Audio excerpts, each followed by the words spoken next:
Alright guys, so today we're going to check out the Moondrop Void. Now this is Moondrop's first pair of over-the-ear headphones. In fact, this is an open back monitoring pair of headphones. Now these do come in at $200, and Critical, who is also a YouTuber, but who is somebody that is very well known in the audiophile community, he had some fair criticism for these headphones, all the way up to the point where Moondrop even responded with saying that they really appreciate the objective review that he did, and that they're going to delay the release of these headphones for further improvement. So do keep that in mind while I'm testing this. This is the pair that is prior to whatever improvements they're gonna make, but I still felt like it was worth talking about these because I had some criticisms of my own. But another thing I do want to point out, in their response, they also said that anybody that already has a pair of the Voids, all they need to do is keep the packaging and the serial number, and whenever the new ones come out, they are going to just swap them out. So that is big on Moondrop, and that again is why companies like these,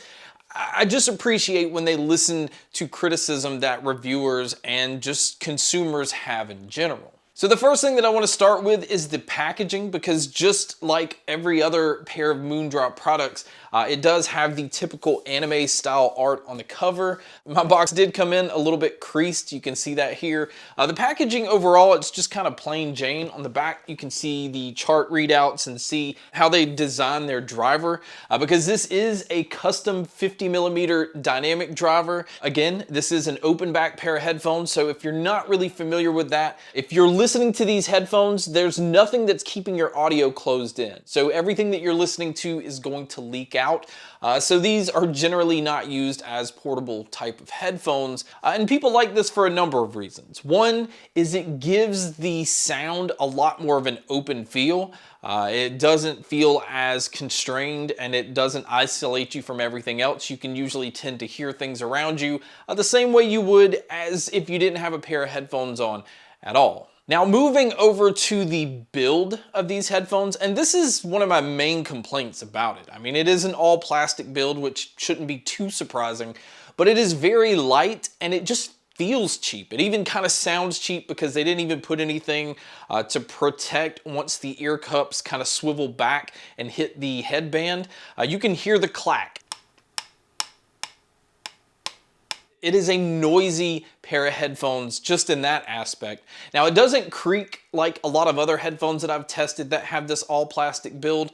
And that's probably because they don't allow the ear cups to swivel too much. Now, it swivels just enough that you can get it to where it's placed on your ears without feeling like it doesn't have enough give to it. The headband, there is, basically like a slight pleather padding that's on both sides.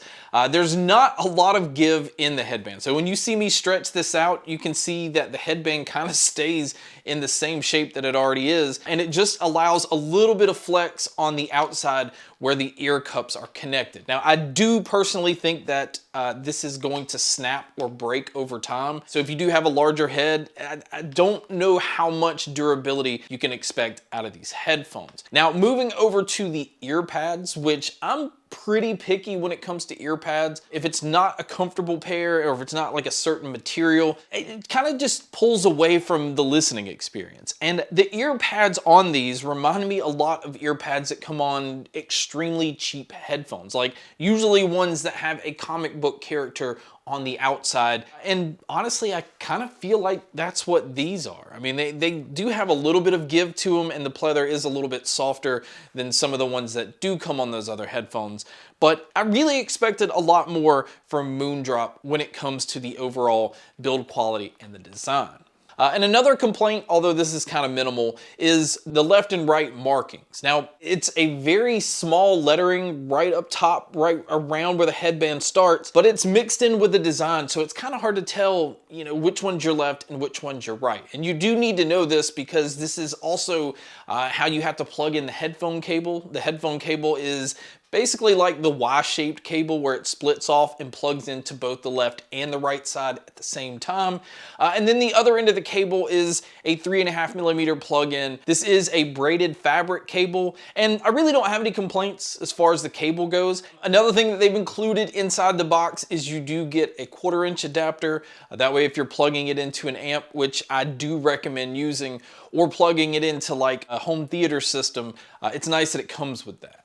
So now let's just go ahead and jump into the sound. And really I want to start with the fact that they're calling these monitoring headphones. I personally think that's misleading because monitoring headphones usually tend to kind of stay a little more flat, or at least stay as close to reference as possible. And the sound signature on these, and I think Critical again kind of described it best, is it doesn't have that consumer U-shape curved, and it doesn't have a flat response either. The bass starts up pretty high. The mids tend to fall about where mids should. I mean, it's not pushed too forward, but it definitely doesn't allow the mids to get lost in the mix. And then the treble just still kind of dives down. I mean, it's almost like a line that goes like this. So what that's doing is it's giving you a pretty good amount of low end. I feel like bass is definitely prominent in this pair. And again, like I said, with vocalists and certain instruments, I think the mids do a very good job. I had no issue no matter what genre I was listening to. But the treble, it takes such a dive that this pair just seems to lack clarity, and it just doesn't have as much life in the sound. And so overall, it does leave it kind of sounding slightly warm. Sometimes, depending on what you're listening to, especially something bass heavy, it can sound a little too warm. And I honestly don't even feel like the bass is as controlled as what you would expect in a monitoring headphone. And so my other complaint, and this is what I thought was very weird, is the sound stage and the sound imaging, which in most open back headphones you could expect to be very open. This pair doesn't sound that open. It has a lot of the characteristics of a closed back headphone. It does do a pretty decent job with being able to tell where sounds are coming from, but there's just not a whole lot of space in the audio. It doesn't give things enough room. They sound a little bit more closed in than they should.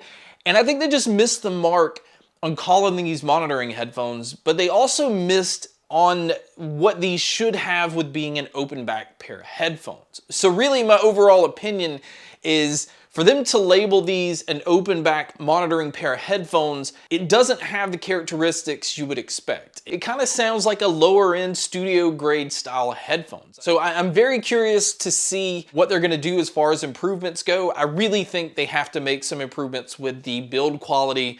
I would really hope that they change out the ear pads and give the headband a little bit more give so it doesn't feel as just already formed and just feel fragile. This personally is not a pair of headphones that I could recommend at its current state. I think at $200, you wouldn't pick up this pair of headphones and think it's a $200 pair of headphones. I really do think you would think it's in that maybe $50 to $75 range, even in comparison to the Philips SHP 9500s. I feel like that pair, you're getting a lot more value than you are with the Moondrop Voids. But guys, that's just my opinion, and like I've said on every other video, sound is always subjective, so what I hear is maybe not something that you're hearing, or maybe you just prefer a sound signature like this. But guys, that wraps up my video on the Moondrop Voids. Thank you so much for checking out this video. Thank you so much for checking out all the other videos. And as always, make sure to stay tuned for more.